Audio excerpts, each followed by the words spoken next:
На пути к своей государственности, национальному самоопределению, идентичности ингуши шли, преодолевая сложные этапы. Становление и развитие республики – это шаг уверенного в себе народа, который мечтал и стремился к будущему на родной земле. Судьбоносной для нас стала дата 4 июня 1992 года, когда наконец был принят закон о создании Ингушской республики в составе Российской Федерации. Образование своего региона стало для ингушей новой главой в истории. Эти старые кадры видели многие. В глазах наших стариков слезы, в сердце надежда и мечта, которая сбывается.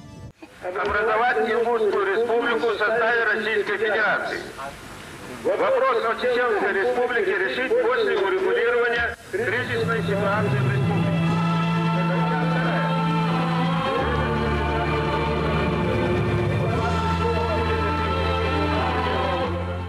Первым президентом новой республики стал Руслан Султанович Аушев, при котором заложена капсула и начато строительство столицы Ингушетии, сегодня процветающего города Магаз. Становление республики проходило в тяжелейшее время. 27 февраля 1994 года состоялись первые выборы парламента, Народного собрания. У региона появились государственные символы, органы исполнительной и законодательной власти. Каждый по-своему строил маленький ингушский мир в большом мире. Пришлось строить буквально на пустом месте, если называть вещи своими именами.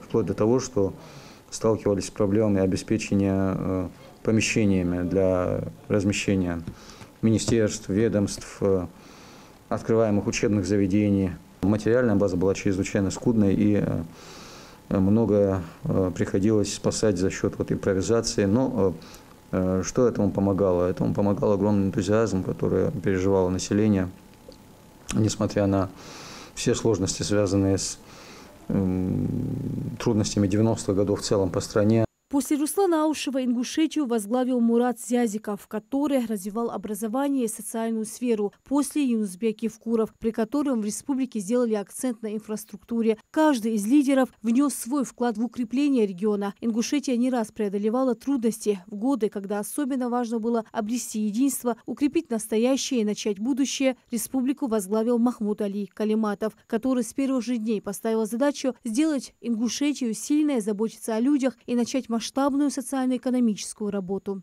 Республика Ингушетия активно участвует в трансформациях, реализует нацпроекты, выполняет поручения президента и укрепляет свои позиции.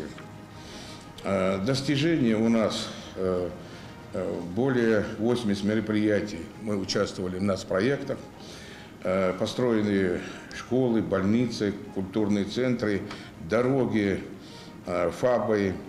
Махмуд Али Калиматов взял курс на развитие всех направлений. Особое внимание глава республики уделил многолетней проблеме. В первую очередь начали решать вопросы с водоснабжением. Ветхие линии, бесконечные порывы. Глава лично выезжал в населенные пункты, и спустя время проблема для многих решилась.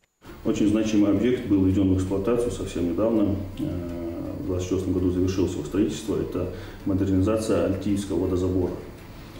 Там новые скважины пробурены, накопители установлены, порядка 6 километров нового водопровода установлен. Поэтому это масштабный объект, он позволит обеспечивать свыше 10 тысяч новые скважины, кубических метров в сутки водой населения города Назрань, Назранского района. Решить вопрос с качественной питьевой водой для региона должно строительство Асинского водозабора. Объект на личном контроле главы Ингушетии. Именно Махмуд Али Калиматов защитил проект перед федеральным центром. Мощность нового объекта – 100 тысяч кубометров воды в сутки. Нас поддержали, что Асинский водозабор – это социально важно, он не терпит отлагательств, что начало его строительства необходимо перенести на текущий год, в связи с существующими у нас проблемами. Такую поддержку мы получили. Мы ожидаем к концу июня заключения соответствующего федерального соглашения и планируем готовить соответствующую заявку, смотря какой объем финансирования нам сдвинут влево, будем выходить уже на торги.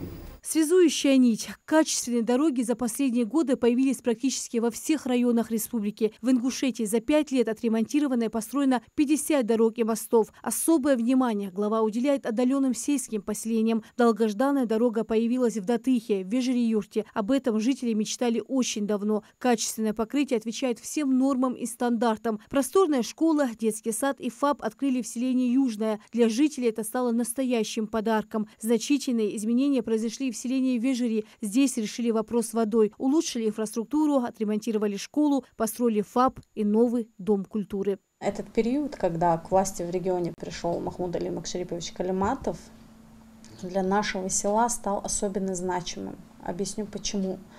Наше село, как и, наверное, многие другие села, переживал период застоя.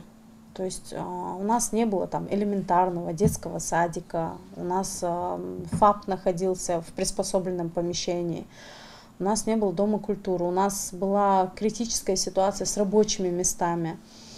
Ни одно поколение в нашем селе просто мечтало, ожидало дороги. Сегодня вы по ней ехали, вы увидели, насколько у нас шикарная дорога, я не побоюсь этого слова. Развивается образование, здравоохранение, культура, спорт. В каждом направлении произошли значительные изменения, которые улучшают качество жизни и делают Ингушетию процветающей и конкурентоспособной республикой. Современные общеобразовательные учреждения, красивые дошкольные объекты, яркие дома культуры, просторные спортивные комплексы. За каждым таким объектом стоит колоссальная работа. Последние 5 лет главой Республики Ингушетия Махмудом Али Макшариповичем Калиматовым сделано очень много для развития культуры.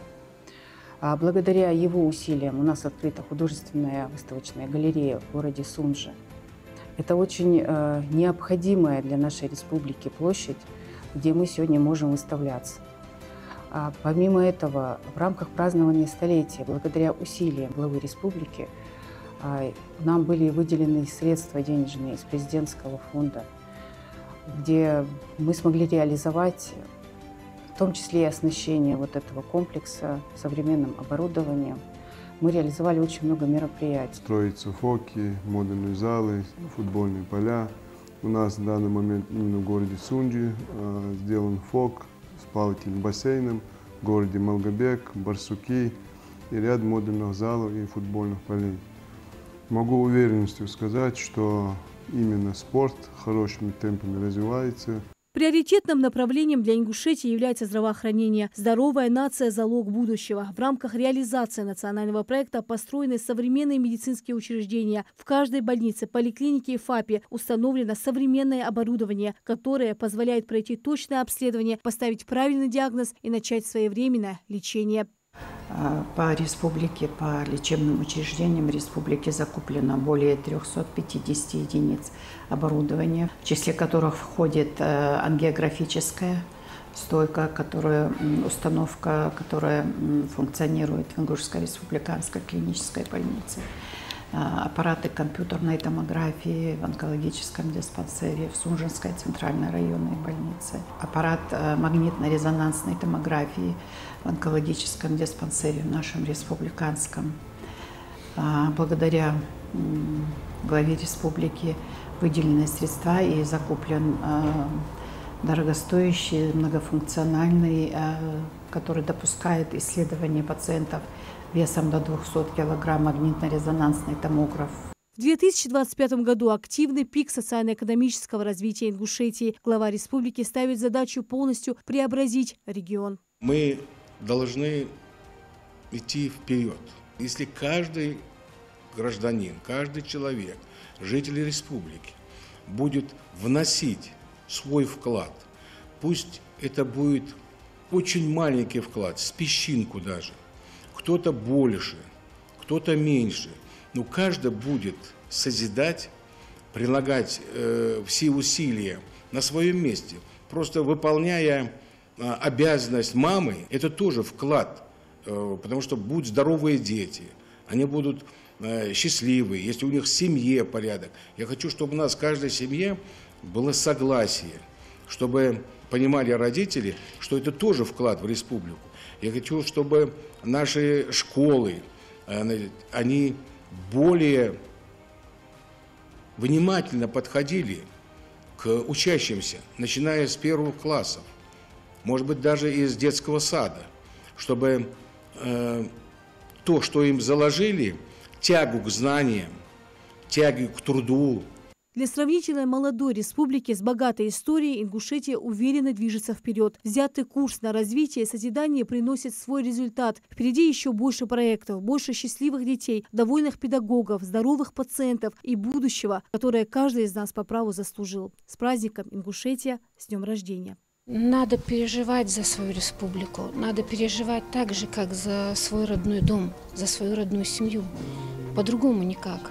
Я, например, не вижу другого отношения к своей республике, так же, как я отношусь к своей семье. А это прежде всего забота, любовь и внимание.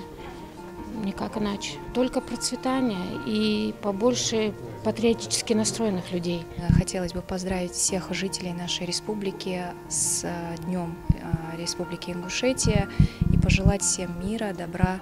Лина Цичоева, Магаз 24.